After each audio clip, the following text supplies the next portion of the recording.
Inilah rumah hantu paling angker di kota Surabaya. Konon, seluruh penghuni rumah ini meninggal dunia secara misterius.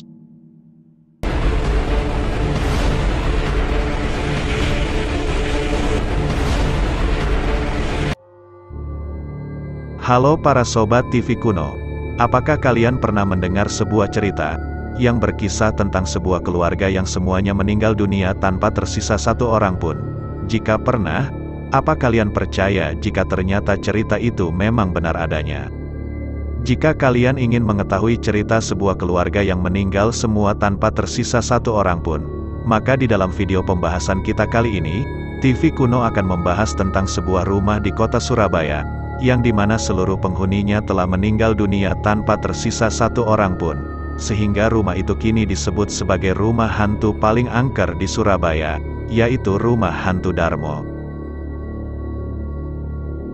Sejak tahun 1988, Rumah Hantu Darmo ini diketahui sudah tidak ada penghuninya sama sekali.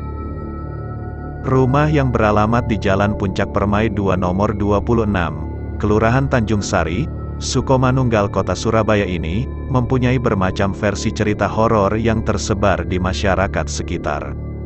Rumah Hantu Darmo ini memang sempat menjadi tempat angker yang begitu terkenal di kalangan masyarakat Surabaya. Diceritakan, rumah mewah yang sangat luas itu dahulu ditempati oleh satu keluarga, dan diceritakan bahwa keluarga itu diduga menggunakan pesugihan sehingga membuat keluarga itu sangat kaya raya, dan pada suatu hari, tiba-tiba, semua anggota keluarga itu diketahui telah meninggal dunia tanpa tersisa satu orang pun. Dan untuk mengetahui cerita selengkapnya, maka simak video ini sampai selesai. Dan inilah asal-usul Rumah Hantu Darmo, rumah hantu paling angker di Surabaya. Menurut versi yang pertama, dikisahkan keluarga Rumah Hantu Darmo ini meninggal karena pesugihan. Diceritakan, penghuni Rumah Hantu Darmo merupakan keluarga besar yang dikenal sangat kaya raya. Bahkan, mereka juga diceritakan sampai memiliki sebuah kapal pribadi, dan berdasarkan cerita yang beredar, keluarga ini mendapatkan semua kekayaan tersebut dari hasil pesugihan. Dan dikarenakan menggunakan pesugihan inilah, maka mereka harus rutin memberi tumbal berupa nyawa manusia di malam-malam tertentu. Diceritakan, awalnya mereka memang nyaris tidak pernah absen untuk memberi tumbal sesuai kesepakatan. Akan tetapi, lama-kelamaan mereka mulai mengganti tumbal manusia dengan tumbal hewan, sehingga tumbal tersebut tidak sesuai dengan kesepakatannya dengan sang makhluk halus. Dan karena tumbalnya tidak sesuai, akhirnya makhluk halus yang dijadikan pesugihan kemudian memberi peringatan kepada keluarga tersebut, yakni apabila di malam selanjutnya tidak ada tumbal manusia, maka mereka sekeluarga akan mendapat malapetaka. Dan kemudian, demikianlah yang terjadi. Satu keluarga itu tidak bisa memberi tumbal manusia lagi sehingga akhirnya seluruh anggota keluarga itu diceritakan meninggal dunia di tangan pesugihan mereka sendiri. Konon diceritakan, kematian anggota keluarga itu menyimpan misteri yang sangat misterius. Ada anggota keluarga itu ada yang meninggal saat melakukan perjalanan menggunakan kapal laut pribadinya. Namun, di tengah perjalanan kapal yang mereka gunakan mengalami kecelakaan dan tenggelam secara misterius. Dan kabarnya sampai saat ini, kapal tersebut tidak bisa ditemukan oleh siapapun.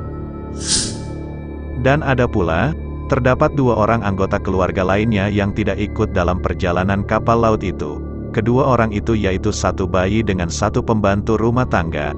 Mereka sempat tinggal beberapa waktu di rumah mewah itu, sebelum akhirnya diceritakan juga ikut meninggal dunia secara misterius.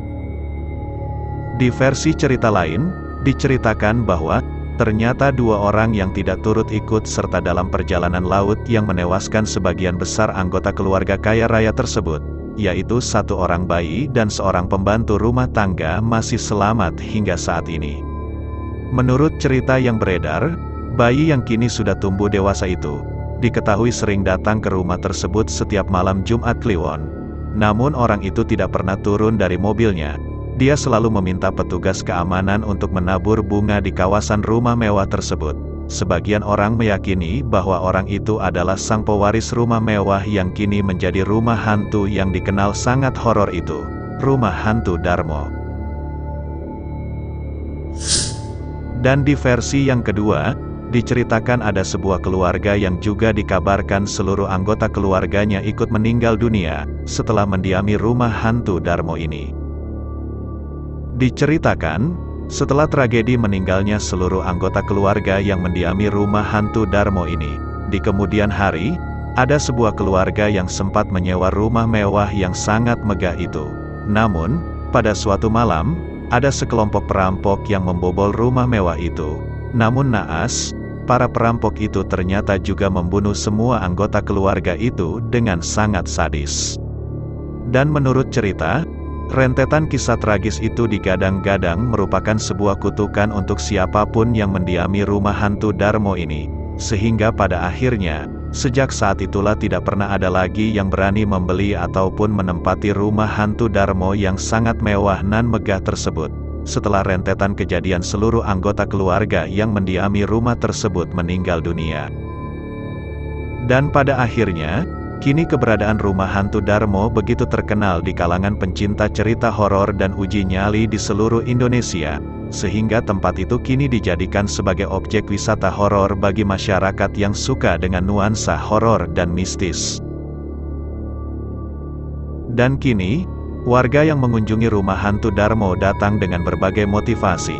Ada yang kesana hanya karena penasaran tentang cerita Rumah Hantu Darmo, ada yang ingin uji nyali, bahkan juga terdapat anak-anak SMA yang berkunjung dengan alasan tugas sekolah, dan ada juga yang berkunjung ke Rumah Hantu Darmo sebagai tempat untuk berbuat mesum.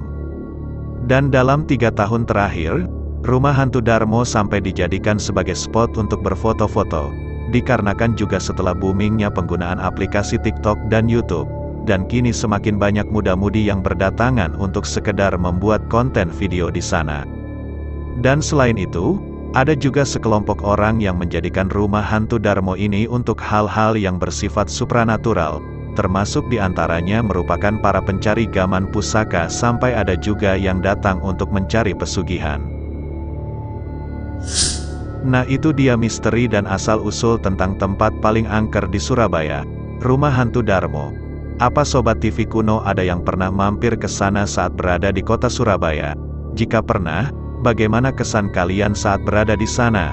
Silahkan tulis cerita kalian di kolom komentar. Namun jangan lupa, jika kalian menyukai pembahasan tentang Rumah Hantu Darmo ini, silahkan klik tombol like dan juga share videonya. Terima kasih dan sampai jumpa di video kita berikutnya.